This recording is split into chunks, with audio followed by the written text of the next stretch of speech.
অপ্রদর্শিত কিংবা কালো টাকার উপরে যে 15% কর দিয়েই সেগুলোকে সাদা করা যাবে, সেই যে প্রস্তাবনাটি রাখা হয়েছে সেটি অত্যন্ত দুঃখজনক এবং আমরা বরাবরের মতোই বলছি যে এটা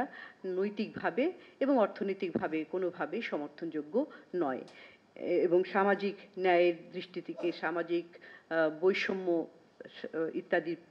দৃষ্টিভঙ্গি থেকে এটা গ্রহণযোগ্য নয় এবং এটা থেকে খুব একটা যে সরকার কর আহরণ করতে পারেন সেটিও নয়। এই ধরনের পদক্ষেপগুলি আসলে বিশেষ গোষ্ঠীদের কথা মনে রেখে হয়তো করা হয়, কিন্তু আসলে ফলাফল আমরা দেখিনি যে খুব একেবারে জোয়ার এসেছে যে কালো টাকা সাদা করার এবং আমাদের প্রচুর টাকা এসে গেছে সেই রকম। তো এটা আমরা মনে করি যে এটা তারা আবার